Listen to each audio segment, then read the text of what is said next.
Look, I need to tell you something that most people won't hear until it's too late. And by then, the damage is already done. Charlie Munger, Warren Buffett's partner and one of the sharpest minds in finance, spent decades watching people make the same mistake over and over again. It's not about losing money in a bad investment. It's not about credit card debt, although that's part of it. It's something deeper, more insidious, and it's happening to you right now as you read this. The mistake is this: you're optimizing for the wrong things in your 20s, and it's costing you everything. I know what you're thinking. I'm young, I have time, I'll figure it out later.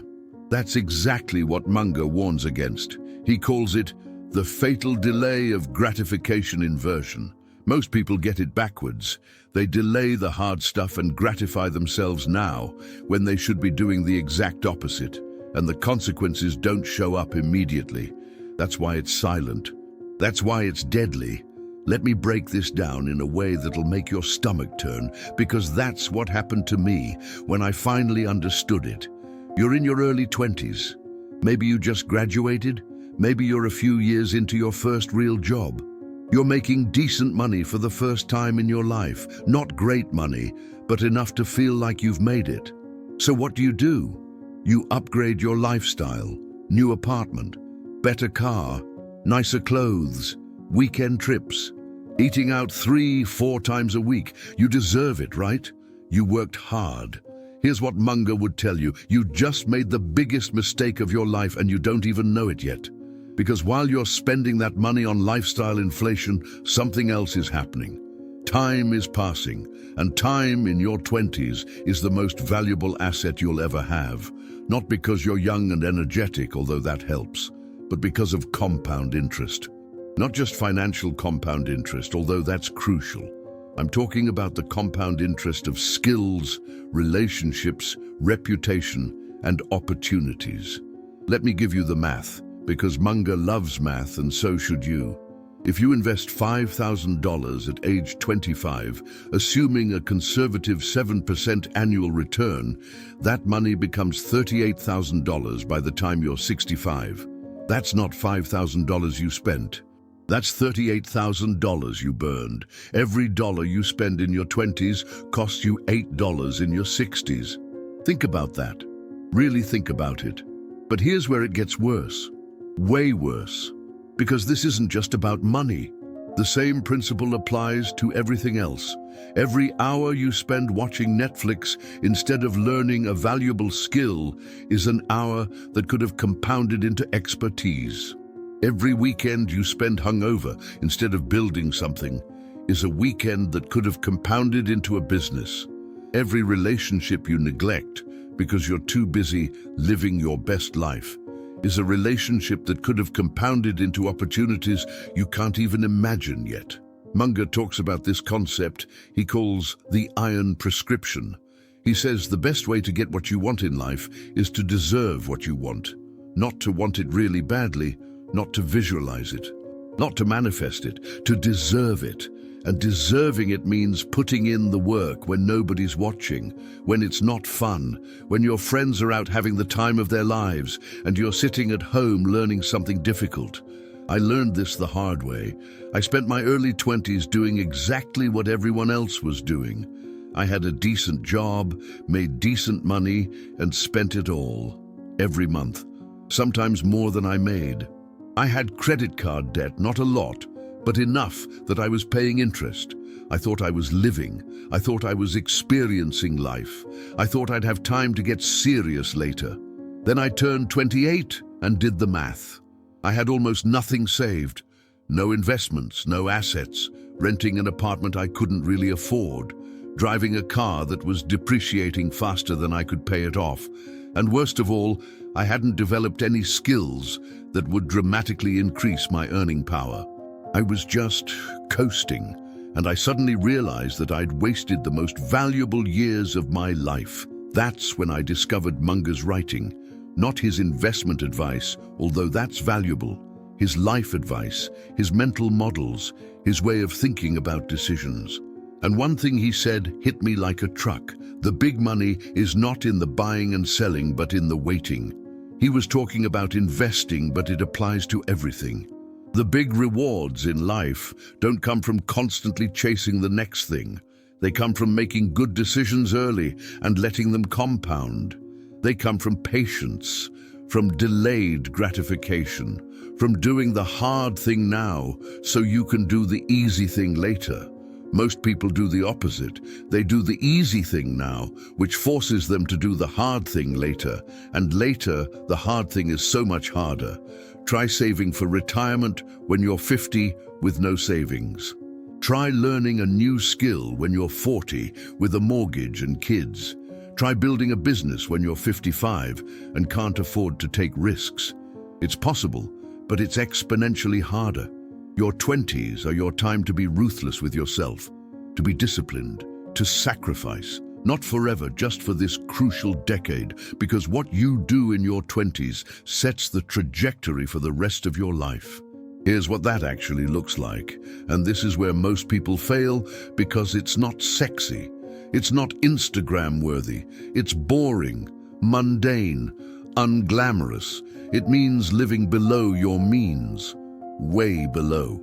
If you make 40,000 a year, live like you make 30. If you make 60, live like you make 40. Take that difference and invest it, not in crypto, not in meme stocks, not in your buddy's startup, in boring diversified index funds. Set it up automatically so you never see the money. Forget about it.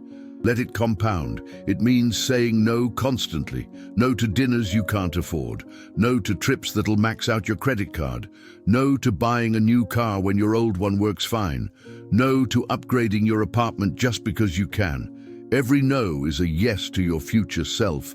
Every sacrifice now is a gift to the person you'll become. It means investing in skills that actually matter. Not passion projects, not hobbies disguised as side hustles, skills that the market values. Skills that'll double or triple your income in 5 years. Programming, sales, marketing, finance, management. Whatever it is in your field that separates the people making 50,000 from the people making 200,000. Figure out what that skill is and become obsessed with learning it. It means being strategic about your career. Munger talks about working for people you admire, not for the highest salary, not for the best title, for people who'll teach you how to think, how to make decisions, how to see opportunities others miss. A few years learning from the right person is worth more than a decade of mediocre jobs with slightly higher pay. It means building relationships intentionally, not networking in that gross transactional way, but genuinely investing in relationships with people who are smarter than you, more successful than you, more disciplined than you. Not to use them, but to learn from them, to be challenged by them, to have your standards raised by proximity. And here's the thing that nobody tells you, it's actually not that hard. It's just uncomfortable. There's a difference. It's uncomfortable to watch your friends take trips while you stay home. It's uncomfortable to drive an old car when everyone else is leasing new ones.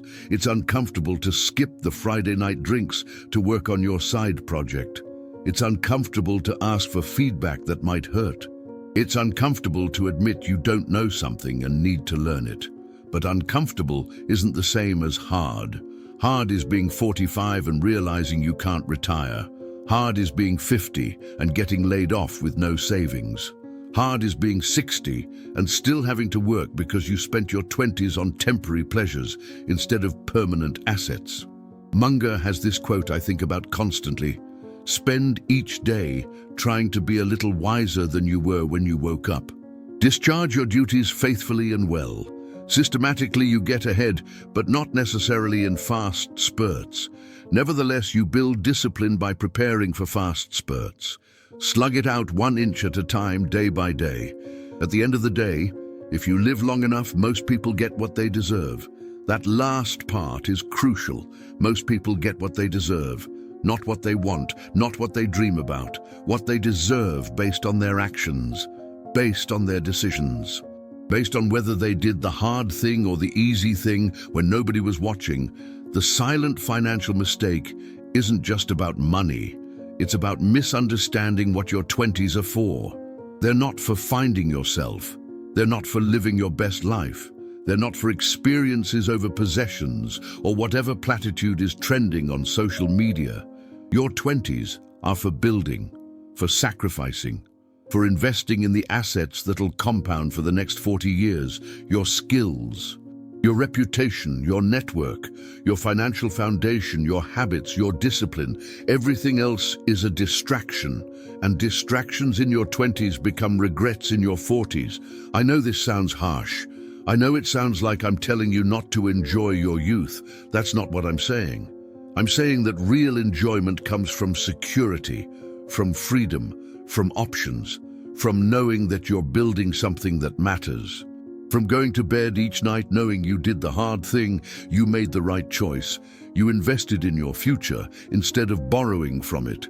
The pleasure of buying something you can't afford lasts a day. The satisfaction of watching your investments grow lasts a lifetime. The fun of a weekend trip you put on a credit card is forgotten in a month. The pride of building a skill that transforms your career lasts forever. Munger made his fortune not by being the smartest person in the room, but by being the most patient, by being the most disciplined, by understanding that wealth isn't built in moments of brilliance, but in decades of good decisions compounded over time, by avoiding mistakes more than chasing wins. And the biggest mistake you can make is thinking you have time. You don't. Every day you delay is a day of compound interest you'll never get back. Every month you spend instead of invest is a month that could have been working for you for the next 40 years. So here's what you do today, right now, not tomorrow, not next month, not when you feel ready. First, calculate your burn rate. How much money leaves your account every month for things that don't build equity or skills? Rent is fine, that's necessary, but the subscriptions, the eating out, the impulse purchases, the lifestyle inflation, add it up. Look at that number. That's your future burning in real time. Second, automate your investments. Whatever you can afford, even if it's just $50 a month, set up an automatic transfer to an investment account. Make it happen before you see the money. Increase it every time you get a raise. Never touch it. Third, audit your time. For 1 week, track every hour. How much time goes to building skills? How much to consumption? How much to relationships that matter? How much to distractions? The answers will disturb you. Good. Let them disturb you into action. Fourth, find your Munger. Find someone who's where you want to be in 20 years. Study them, learn from them, work for them if you can. Model their decisions, adopt their principles, stand on the shoulders of giants instead of trying to figure everything out yourself. And fifth, commit to the iron prescription. Spend the next 5 years becoming someone who deserves the life you want, not hoping for it, not wishing for it, deserving it through skill, discipline, and relentless self-improvement. The silent financial mistake is thinking your 20s are about living. They're not. They're about building the foundation that'll let you truly live for the next 50 years. Most people get this backwards and spend decades paying for it. Don't be most people. Be the exception. Be the one who understands compound interest, not just intellectually, but viscerally. Be the one who makes the hard choice now so you can make easy choices later. Be the one who, at 30, looks back with pride instead of regret. Because Munger's right about something else too. In the end, most people get what they deserve. The question is, what are you doing today to deserve the life you want tomorrow?